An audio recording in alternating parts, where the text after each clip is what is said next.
press the bell icon on the YouTube app and never miss another update.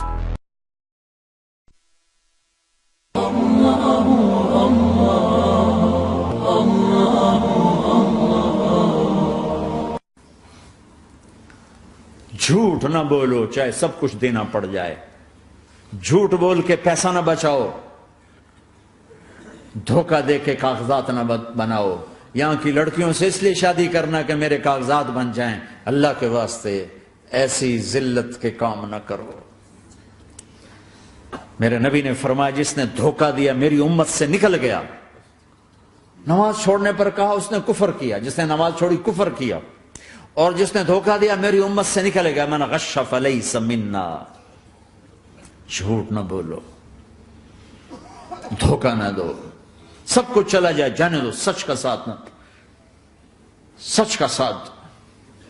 ابن خراش رحمت اللہ علیہ کے بارے میں مشہور تھا, زندگی بھر کبھی جھوٹ نہیں بولا.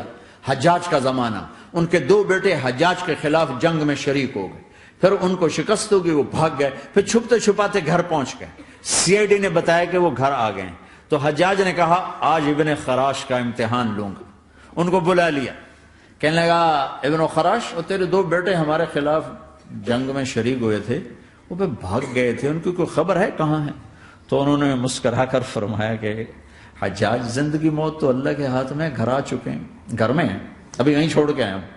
تو حجاج نے کہا تیرے سچ پر تیرے بیٹے تجھے ہدیہ کرتا ہوں. اگر تو جھوٹ بولتا تیرا سر بھی اڑا دیتا, تیرے بچوں کا سر بھی اڑا دیتا. تیرے سچ پہ تجھے تیرے بیٹے تحفہ دیتا. مسلمان جھوٹ نہیں بولتا. چند پاؤنڈ کی خاطر تم کاغذات میں ہیرا پھیری کرو. ڈرو اس دن سے جس دن اللہ کے سامنے کھڑا ہونا ہے.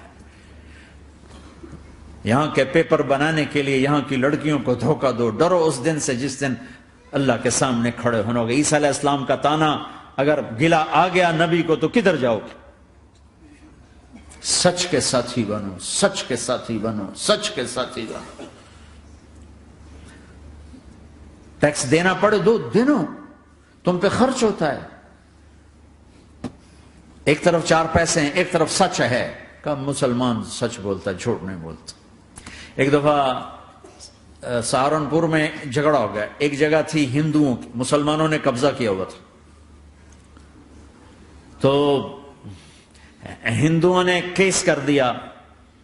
انگریز کا زمانہ تھا. عدالت میں وہ مسجد بنانا چاہتے تھے, ہندو مندر بنانا چاہتے تھے. تو دونوں طرف بات تپی ہوئی. تو آخر وہ جج نے کہا بھائی کوئی ایسا آدمی ہے, ہندوؤں سے کہا, جو گواہی دے دے تو اس کی گواہی تم قبول کر لو گے. اور مسلمانوں سے بھی پوچھا تو ہندوؤں نے کہا جی ہاں, مفتی مظفر حسین صاحب اگر گواہی دے دیں کہ زمین مسلمانوں کی ہے تو ہم دے دیں گے.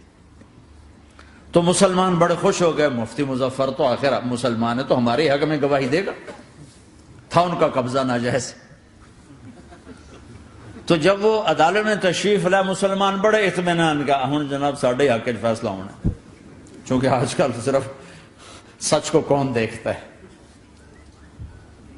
تو انگریز جج نے پوچھا ہاں جی مفتی صاحب آپ کیا کہتے ہیں؟ فرمانے لگے دیکھو جج صاحب یہ زمین ہندوؤں کی ہے اور مسلمانوں نے قبضہ کیا ہوا ہے.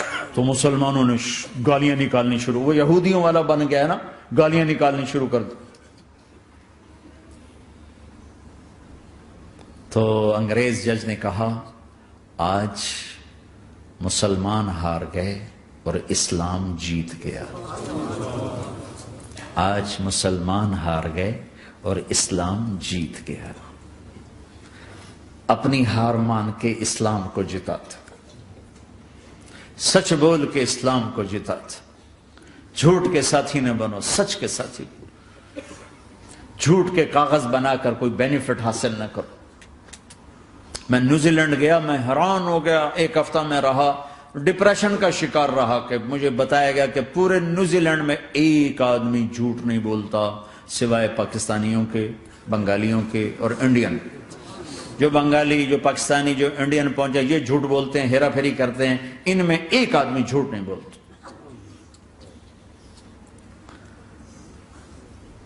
سچ تو ایک عالمی صفت ہے. جو اللہ کو نہیں مانتا وہ بھی کہتا ہے سچ بہت اعلیٰ چیز، اور تمہیں تو تمہارا نبی کہہ رہا ہے الصدق ینجی والکذب یہلک، سچ نجات دیتا ہے، جھوٹ ہلاک کرتا ہے۔